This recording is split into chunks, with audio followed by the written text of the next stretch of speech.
حامدا ومصليا ومسلما ومباركا وبعد فأعوذ بالله من الشيطان الرجيم بسم الله الرحمن الرحيم أو كالذي مر على قرية وهي خاوية على عروشها الآية صدق الله العظيم. لدار الهدى څخه د صوت القرآن معزز و برخوالو السلام علیکم ورحمة الله. په سورة بقره کې درېیمه سپاره کې 259 آیات مبارک پیدا کړي او له ما سره یې په لوستو کې ملګرتیا وکړي. دا آیت مبارک د یوې عظیمې تاریخي معجزې په باره کې را نازل شوی ده. یو څوک د بیت المقدس تر څنګ تیریدو. اکثر مفسرین کرام فرمایي چې دا کس حضرت عزیر علیه السلام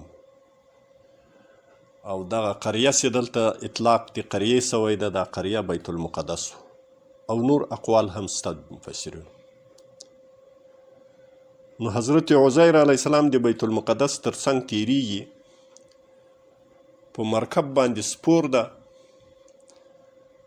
او د کوم سفر اراده یې ده، څه انځر او څه شربت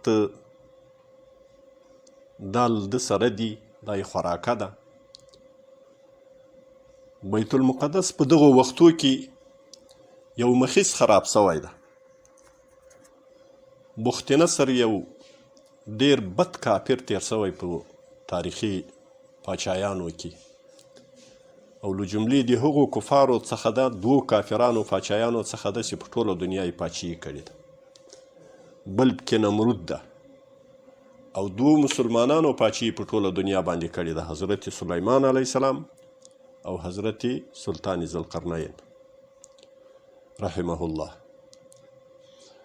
نو بخت نصر بیت المقدس بالکل وران کړی و، هیڅ ژوندي ساری یې نه و کې پرېښی.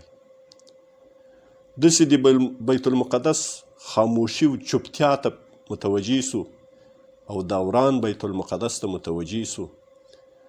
نو په زړه کې یو تعجب ورسره پیدا سو چې ربه څومره د لوی قدرت څښتن یې، دا خلق چې څومره ډېر کې مړه سوي دي، څومره ډېر مړه دي او په دې ښار کې څرنګه شور و زوږ و، دا اوس په داسې خاموشي باندې بدل شوی ده، دا به بیا ته بیرته بیا را ژوندي کوي ټول. دغه تعجب د ده الله پاک په مشاهده باندې وربدلاوه، په سترګو باندې یې ورلید، ځکه دی د الله نبي و. نو الله په ده باندې مرګ راوست، 100 کاله دی مړ و. پس له 100 کالو الله بیرته را ژوندی کو، سترګې یې وغړولې. الله ورته وویل څومره وخت یې وتلی ده؟ وایه یاره ورځ یا نیمه ورځ به مې وتلی. الله ورته وویل وایي 100 کاله دې وتلی دي، خو ګوره هغه نازک شی چې له تا سره کوم موجود و، لکه د تا انځر و خو د خوراک شی و او هغه شربت در سره و، هغه په خپل حال دی، تر و تازه دی، هیڅ تغییر نه دی کې راغلی. هغه یو څه ناڅه د مقاومت هیله چې ورته کېده چې د تا مرکب و، هغه مرکب ته دې وګوره هېڅ هم نشته، په مځکه باندې خاورې څه غوښې ټولې خاورې دي او سپین اړوکې پراته ده.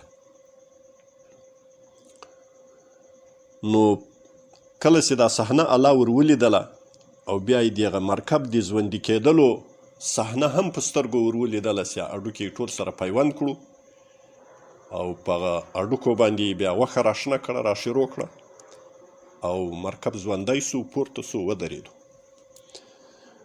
نو دی مبارک بیا په اخر کې فرمایي چې کله دا صحنه ټوله ولیدله قال اعلم ان الله على كل شيء قدیر. پوهېږم ربه، پوه سوم ربه بېشکه الله تبارک وتعالی په هر شي باندې وسي ده او هر قدرت ورسره ده.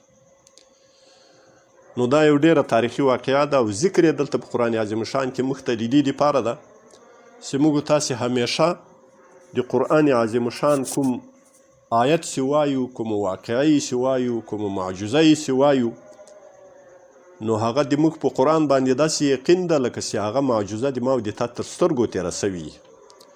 نو موږ ته دغه درس الله پکې راکوي چې دا د قدرت نښانه راښیي چې الله دغسې قادر و قیوم ذات ته، او په ورځ د حشر باندې بیا بیرته راژونده کول د دې ټولو کائناتو مخلوقاتو بیرته راپورته کول د الله پاک ته سخته او ګرانه نه ده. نو آیات شریف ته متوجه سئ، له ما سره یې ترجمه کوئ. الله تبارک وتعالی فرمایي او کالذي، دا په مخکې آیات باندې عطف ده چې پرون درس کې موږ کوم ووایو چې الله پاک فرمایلي الم تر الی الذي، په هغه آیات باندې ور عطف ده او معنا یې داسې سوه او کالذي، یا نه دي کتلي تا الذي هغه کس ته مر علی قریة چې تېرېدو په یوه قریه و په یوه آبادي باندې، وهي خاویة او هغه خرابه وه، هغه کنډواله سوې وه، یعنې داسې خرابي کې راغلې وه چې پرېوتې وه هغه قریې، د قریې هر کور و هر دیوال و هر چت پرېوتی و، علی عروشها په چتو خپلو باندې، چې قریه پرته وه په چتو خپلو، یعنی مطلب د قریې خرابي په دې شکل سره سوي وه چې اول چتونه لوېدلي وو او بیا له یوې له بلې خوا دیوالونه پرې رالوېدلي وو. وهي دغه قریه خاویتون پرېوتې وه علی عروشها په چتو خپلو باندې، نو پرېوتي هغه دیوالونه وو. قال دې کس له ځانه سره وویل عزیر علیه السلام یو تعجب وکړو، انا څرنګه به یحیی ژوندي کوي اهل د دې قریې، هذه اهل د دې قریې الله الله پاک،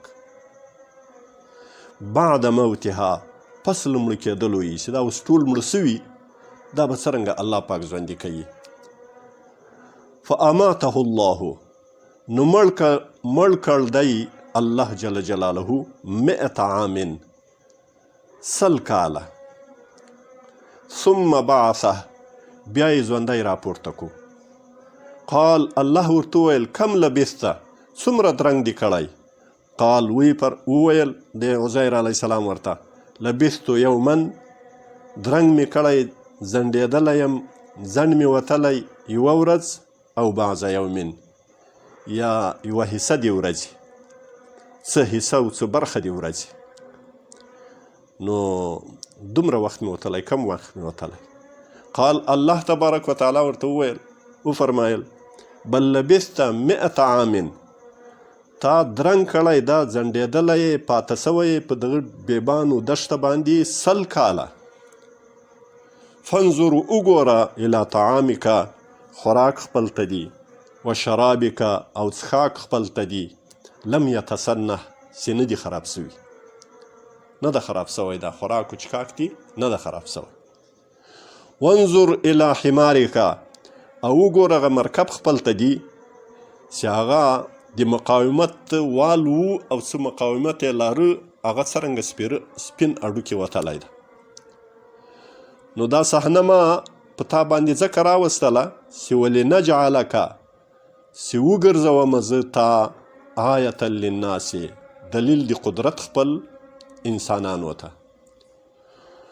وانظر الی العظام، وګوره اډوکو د دغه مرکب خپل ته دي، کیف ننشزها، څرنګه یې پیوندوو موږ، چې هر جوړ و بند سره یو ځای کوو، هر اډوکی خپل ځای ته ورولو. په خپله د الله په قدرت سره په دې اډوکو کې حرکت و خوځښت کې پیدا سو، سره وښورېدل. او بیا الله ورته وویل چې کله دا برابر سي، خپل انداز ته برابر سي، خپلو بندونو سره جوړ سي، ثم نکسوها لحما، بیا ور اغوندو موږ دغه اډوکو ته غوښه ور اغوندو، او دا به بیا ژوندی کیږي. نو بس دغه ژونده چا او دا د تا له ژونده څخه دا باید هر انسان عقیده جوړه کړي، ایمان جوړ کړي چې د آخرت د ټولو کائناتو یا د دې بیت المقدس د خلقو راپورته کېدلو ژوندي کول الله ته هیڅ ګران نه دي. فلما تبین له، هر کله چې ښکاره سو دغه اعجاز دی الله، دا طاقت دی الله، دا قدرت دی الله. له دغه کس ته، حضرت عزیر علیه السلام ته، قال نو ویل عزیر علیه السلام، اعلمو پوه سوم، پوهیږم چې ان الله علی کل شیء قدیر، بېشکه الله جل جلاله په هر څه باندې ښه قادر و، ښه وسیع و، ښه قدرت لرونکی ده. الله تبارک و تعالی هم دې د کامل ایمان څښتنان کی. اقول قولي هذا استغفر الله لي ولكم ولجميع المؤمنين والمؤمنات والمسلمين والمسلمات.